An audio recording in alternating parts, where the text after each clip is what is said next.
Okay, so we got dating a Latina story time. Let's go ahead and check out this guy's story. This girl in Colombia, right? At this point, everything is going good. We're in Bogota, we're chilling. Her family is being super cool, loving. They're cooking for me. It was around Christmas time, so we're putting together Christmas trees. I'm having a blast. I'm in heaven, right? At this point, we had spent like almost 2 weeks together. And now I got to get back to the United States. I got work. I think I'm speaking for anybody that travels and makes friendships and connections with people around the world. Spending almost 2 weeks with one person, you know how close you can get with somebody, especially when you're in that like honeymoon vacation phase. So we got super close. Everything was cool.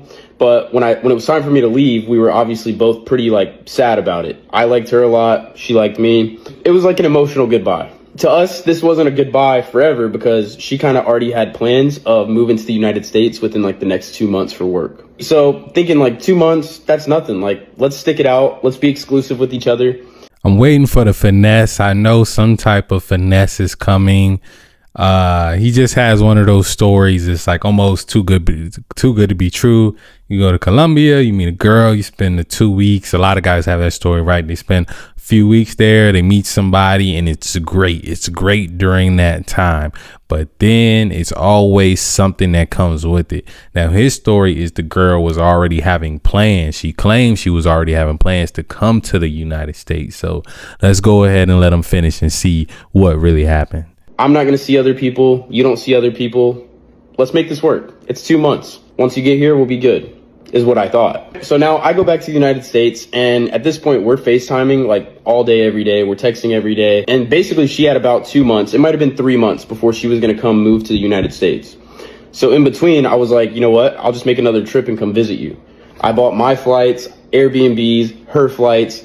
We had this big trip planned, and it was about a month and a half out at this point. I'm not like a jealous person. I'm a very trustworthy person or a trusting person, unless you give me a reason not to trust you. And a lot of red flags were being thrown that made me feel like I was just wasting my time, which made me start kind of being a little more jealous and digging into things and kind of like seeing like, am I wasting my time, or does this girl actually want to make this work? A lot of times, guys, if it's long distance, you probably are wasting your time, especially for long periods at a time. Even if you're the type of guy that has to go away for work for a period of time, you got to have a real woman. I'm talking about real wife quality woman, to where she's going to be really sticking to this whole, okay, yeah, you're not going to mess with nobody and I'm not going to mess with nobody type vibes, especially when it comes to these women in other countries. A lot of times they're just opportunists, man. They're opportunists. So that's something you got to be aware of. If you're not going to stay there, or if you're not going to bring her with you immediately, which I do not recommend, do not bring her back to where you're from.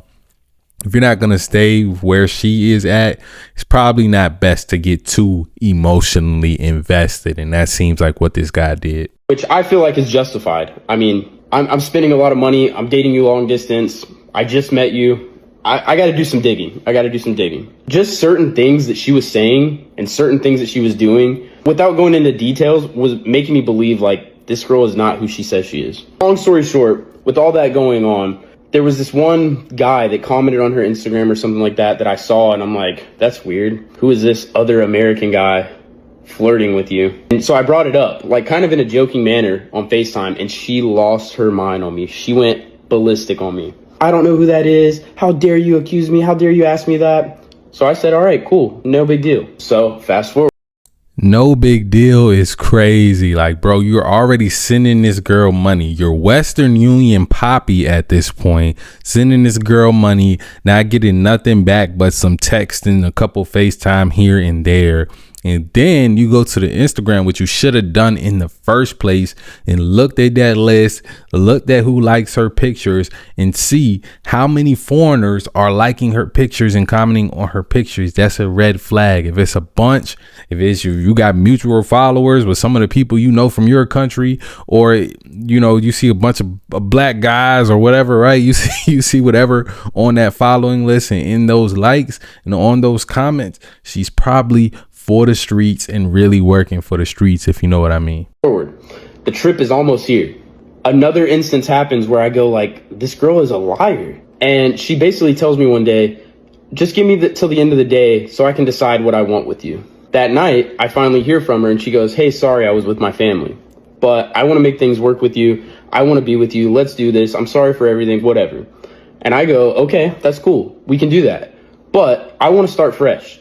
If you were seeing other people and telling me you weren't, if you were doing things that I think you were doing behind my back, just tell me now and let's start with a fresh, honest, clean slate." This girl tells me, "I wasn't talking to anybody, just the one guy that you asked me about. The guy that you cussed me out for asking about? Yeah, but I still don't know how we met and we just messaged on Instagram one time."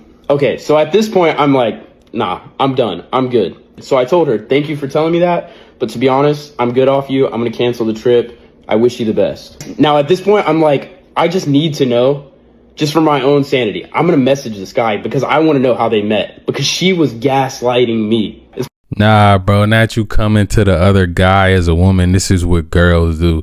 To me, fellas, if you think you need to ask another guy anything, assume the worst. Go ahead and assume the worst and just move on with your life, especially if it's some girl that you just met. I'm not talking about your wife or y'all been together for this amount of long and you know, then yeah, you might want to DM the guy, see what's going on, see if you getting played long term. But this short term type of play is better off to just move on. There's so many different women, and you know, Colombia is known for having some of the most beautiful women in the world. There's so many more different women that he could go and talk to. And it's like, why stress out over this one? Pretty embarrassing now when I look back at it, but I messaged this guy and I go, "Hey, bro, I know this is weird. I know this is kind of lame. I was dating this girl. She told me she has no clue how you guys follow each other. Can you just tell me how you guys met? I don't care. We're guys. I get it." This man tells me, "Oh yeah, bro, we met like over a month ago on Bumble. We were on a date last night. We've been messaging, we've been hanging out, we've been seeing each other." This woman gaslit me into thinking that she had no clue who that guy was. So I met this girl in Colombia, right? Yeah, bro was just green to like the overseas game that a lot of these women like to play. You got to realize that, yeah, the main reason why a lot of guys like to go overseas is the abundance of more feminine women.